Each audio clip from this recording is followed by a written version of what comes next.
Hi friends, இப்போ நம்ம என்ன பார்க்க போறோம்னா, சென்னைக்கு போனேன்னு சொன்ன பார்த்தீங்களா, அங்கே வந்து பக்கத்தில் தான் என் தங்கச்சி வீடும் இருந்துச்சு. அவங்களும் வாடகைக்கு தான் இருக்காங்க.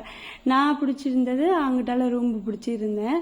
அப்போ வந்து எனக்கு என்ன தோணுச்சுன்னா, இங்கிட்டு உள்ள வீடு எல்லாத்தையும் எடுத்து போடலாமே அப்படின்னு சொல்லிட்டு கரெக்டாக நான் மத்தியானம் 1 மணி செம்ம வெயில். சரி, வெயிலாக இருந்தாலும் பரவாயில்ல, பெரிய பெரிய பில்டிங்காக இருக்கே அப்படின்னு சொல்லிட்டு அதெல்லாம் போடலாமேன்னு தான் நான் வந்து இந்த வீடியோவை எடுத்தேன்.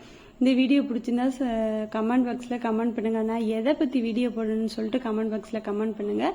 நான் அதை பற்றி வீடியோ போடுறேன். அதுக்கப்புறம் என்னென்னு பார்த்தா, வெறும் சந்தாக இருந்துச்சு. அந்த சந்தை ஒவ்வொரு பில்டிங்கும் ஒவ்வொரு சந்து கொடுத்துருந்தாங்க. ஆனால் அந்த சந்து ரொம்ப குட்டி சந்து.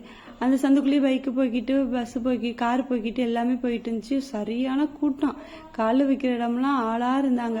எனக்கு இதெல்லாம் பார்க்க அதிசயமாகவும் இருந்துச்சு, புதுசாகவும் இருந்துச்சு. ஏன்னா எங்கள் ஊர் சைட்லாம் ஓட்டு வீடு இருக்கும், கூரை வீடு இருக்கும், சின்ன சின்ன வீடுங்க தான் இருக்கும்.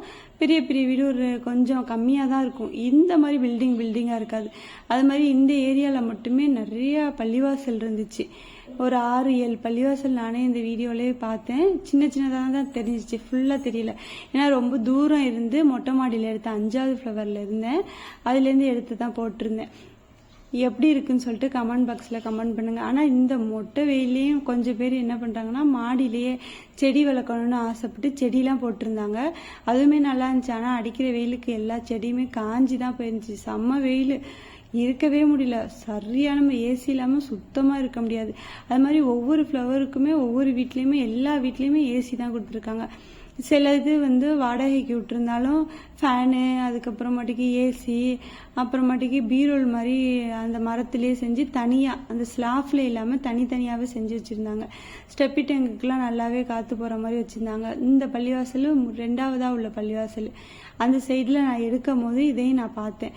நல்லா இருந்துச்சு. இந்த செடிங்க தான் காஞ்சி போயிருந்துச்சின்னு சொன்னேன் பார்த்தீங்களா, அதில் இந்த கத்தாழை மட்டும் கொஞ்சம் நல்லாவே இருந்துச்சு. ஆனால் மேலே இருந்தாலும் செடி வளர்க்கணும்னு ஆசைப்பட்டு வளர்க்குறாங்க. அது நல்லபடியாக வளரணும் இன்ஷால்லா. நான் எதை பற்றி வீடியோ போடணும்னு சொல்லிட்டு கமெண்ட் பாக்ஸில் கமெண்ட் பண்ணுங்கள். இன்ஷால்லா நான் அதை பற்றி கண்டிப்பாக வீடியோ போடுறேன். நாங்கள் இன்றைக்கி ஊருக்கு வந்தாச்சு. என்னடா அது வெறும் பில்டிங்காக பார்த்து போட்டுக்கிட்டு இருக்கிறாளே அப்படின்னு சொல்லிட்டு எதுவும் நினைக்காதீங்க. இது வந்து மொட்டை மாடி, லாஸ்ட் மாடியில் மட்டன் போட்டு விற்கிறாங்களாம். அதுக்கு எப்படி வாசல் கொடுத்துருக்காங்கன்னு பாருங்களேன். அந்த படி வந்து உள்ளுக்குள்ளேருந்து அப்படியே ஃபுல்லாக தரம் போட்டு உள்ளுக்குள்ளேருந்து ஏறி போய் வாங்குறாங்க.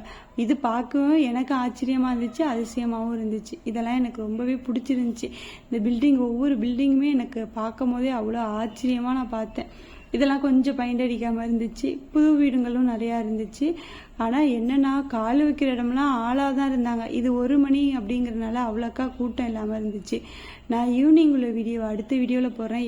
எவ்வளோ கூட்டம்னு மட்டும் பாருங்கள் ஃப்ரெண்ட்ஸ். ஓகே ஃப்ரெண்ட்ஸ், மீண்டும் சந்திப்போம். பாய்.